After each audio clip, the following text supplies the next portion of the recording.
Hello നമസ്കാരം, welcome to ഷാപ്പിൽ and. എല്ലാവരും സുഖമായിട്ടിരിക്കുകയാണെന്ന് വിശ്വസിക്കുന്നു. ഇന്ന് ഞാൻ കാണിക്കാൻ പോകുന്നത് ഷാപ്പിലെ മീൻകറിയാണ്. ഷാപ്പിൽ കിട്ടുന്ന അതേ ടേസ്റ്റിൽ കിട്ടിയില്ലെങ്കിലും ഏകദേശം അതുപോലെയൊക്കെ വരുത്താൻ ശ്രമിച്ചിട്ടുള്ള ഒരു മീൻകറിയുടെ റെസിപ്പിയാണ് ഇന്ന് കാണിക്കാൻ പോകുന്നത്. പിന്നെ നിങ്ങളാരും ഇത് കണ്ടിട്ട് തെറ്റിദ്ധരിക്കേണ്ട, ഇത് കള്ളൊന്നുമല്ല, മുരുവെള്ളമാണ്. അപ്പോൾ നമുക്ക് ഷാപ്പിൽ ഉണ്ടാക്കുന്ന പോലത്തെ മീൻകറി എങ്ങനെയാണ് ഉണ്ടാക്കുന്നതെന്ന് നോക്കാം. ഇനി മീൻ ഏതാണെന്ന് കാണിച്ചു തരാം. വേളാപ്പാരയാണ്, ഇതാണ് കേട്ടോ. അപ്പോൾ ഞാൻ ആദ്യം എൻ്റെ ചാനലിൽ വീഡിയോ ഇട്ടേക്കുന്നത് ഇതിൻ്റെ ഒരു തലക്കറിയുടെ വീഡിയോ ആണ്. അപ്പോൾ അത് കാണാൻ ആഗ്രഹമുള്ളവർക്ക് ഞാനിവിടെ ഐക്കാർഡിൽ കൊടുത്തേക്കാവേ. അപ്പോൾ ഇവിടെ ചട്ടി നന്നായിട്ട് ചൂടായിട്ടുണ്ട്. അതിലേക്ക് വെളിച്ചെണ്ണ ചേർത്ത് കൊടുത്തു. എണ്ണ നന്നായിട്ട് ചൂടായി വരുമ്പോൾ ഉലുവ ഇട്ട് കൊടുക്കാം.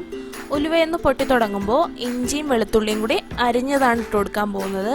ഒരു 4-5 അല്ലി വെളുത്തുള്ളിയും ചെറിയ കഷ്ണം ഇഞ്ചിയും കൂടി ഇതുപോലെ നീളത്തിൽ അരിഞ്ഞാണ് ചേർത്ത് കൊടുക്കുന്നത്. ചതച്ചിട്ട് കൊടുത്താലും മതി കേട്ടോ. ഇതിൻ്റെ കൂടെ കുറച്ച് കറിവേപ്പിലയും കൂടി ഇട്ട് കൊടുത്തിട്ട് ഒന്ന് വഴറ്റിയെടുക്കാം.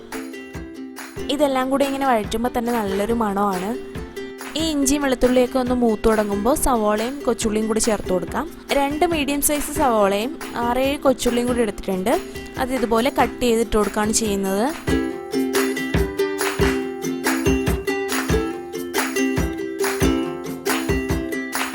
ഇതിൻ്റെ കൂടെ ഒരു പച്ചമുളകും കൂടി ഇതുപോലെ കീറിയിട്ട് കൊടുത്തിട്ട് നന്നായിട്ടൊന്ന് വഴറ്റിയെടുക്കാം.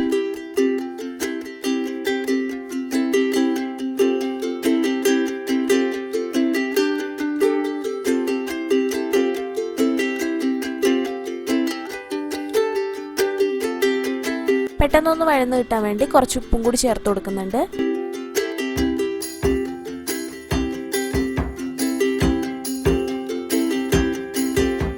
ഈ സമയത്ത് 4 കൊടമ്പുളിയും കൂടി ഇതിലേക്ക് ചേർത്ത് കൊടുക്കുന്നുണ്ട്.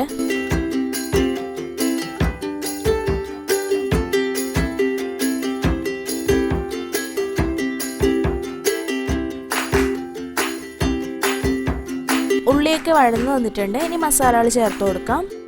1/2 ടീസ്പൂൺ മഞ്ഞൾപ്പൊടിയും 4 ടീസ്പൂൺ കാശ്മീരി മുളക് പൊടിയും കൂടിയാണ് ചേർത്ത് കൊടുക്കുന്നത്. അപ്പോൾ നല്ലൊരു കളർ കിട്ടാൻ വേണ്ടിയിട്ടാണ്. നമ്മൾ ഷാപ്പിലൊക്കെ വാങ്ങുന്ന കറിക്ക് നല്ല കളറല്ലേ, അപ്പോൾ അതിന് വേണ്ടിയിട്ടാണ് 4 ടീസ്പൂൺ കാശ്മീരി മുളക് പൊടി ചേർത്ത് കൊടുത്തത്. കുറച്ചും കൂടി എരിവ് വേണമെന്നുള്ളവർ സാധാ മുളക് പൊടി ഈ കൂട്ടത്തിൽ തന്നെ ചേർത്ത് കൊടുക്കാം. എന്നിട്ട് നന്നായിട്ടൊന്ന് മിക്സ് ചെയ്ത് കൊടുക്കുക. ലോ ഫ്ലെയിമിലിട്ട് നന്നായിട്ടൊന്ന് മിക്സ് ചെയ്ത് കൊടുക്കുക. ഇതിൻ്റെ എല്ലാം പച്ചക്കുത്ത് മാറുന്നവരെ ഒന്ന് മിക്സ് ചെയ്ത് കൊടുക്കുക. മസാലയെല്ലാം നന്നായിട്ട് മൂത്ത് വന്നിട്ടുണ്ട്. ഇനി നമുക്ക് വെള്ളം ചേർത്ത് കൊടുക്കാം. ഞാനിവിടെ 2 കപ്പ് വെള്ളം ചേർത്ത് കൊടുക്കുന്നുണ്ട്.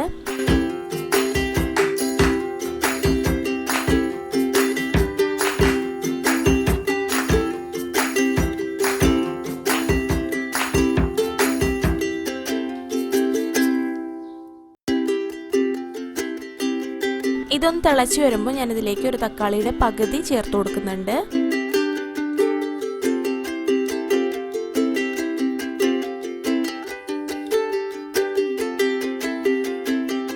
ആവശ്യത്തിന് ഉപ്പും കുറച്ച് കറിവേപ്പിലയും കൂടി ചേർത്തൊന്ന് നന്നായിട്ട് തിളപ്പിച്ചെടുക്കാം.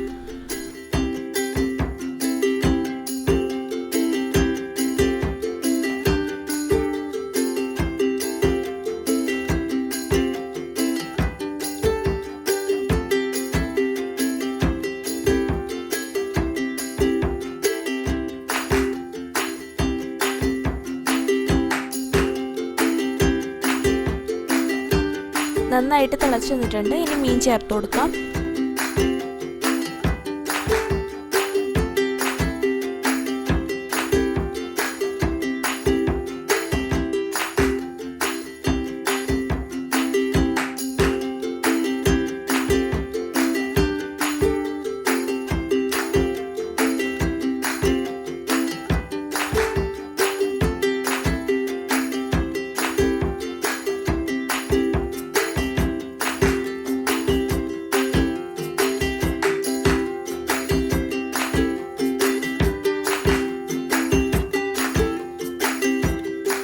ആവശ്യത്തിന് ഉപ്പും കുറച്ച് കറിവേപ്പിലയും പിന്നെ 1 ടേബിൾ സ്പൂൺ വെളിച്ചെണ്ണയും കൂടെ ചേർത്തിട്ട് ഇതൊന്ന് മിക്സ് ചെയ്തിട്ട് അടച്ച് വെച്ച് കുക്ക് ചെയ്തെടുക്കാം.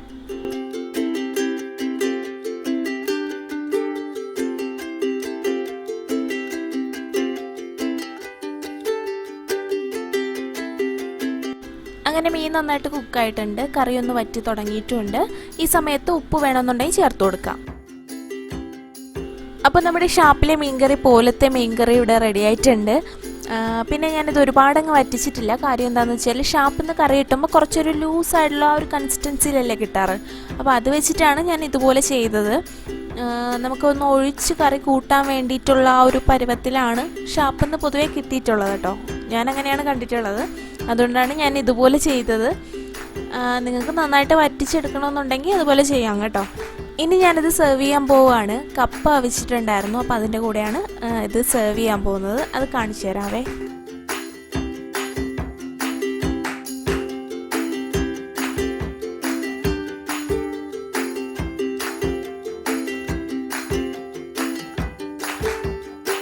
അപ്പോൾ എൻ്റെ വീഡിയോ ഇഷ്ടമായിട്ടുണ്ടെങ്കിൽ ലൈക്ക് ചെയ്യുക, ഷെയർ ചെയ്യുക, കമൻറ്റ് ചെയ്യുക. അതുപോലെ തന്നെ ചാനൽ ഇഷ്ടപ്പെടുകയാണെന്നുണ്ടെങ്കിൽ ഒന്ന് സബ്സ്ക്രൈബ് ചെയ്തേക്കുക. തൊട്ടടുത്തുള്ള കുഞ്ഞു ബെൽ ബട്ടണിൽ ഓൾ എന്ന ഓപ്ഷനോടെ ക്ലിക്ക് ചെയ്യാനായിട്ട് മറന്നു പോകരുത്.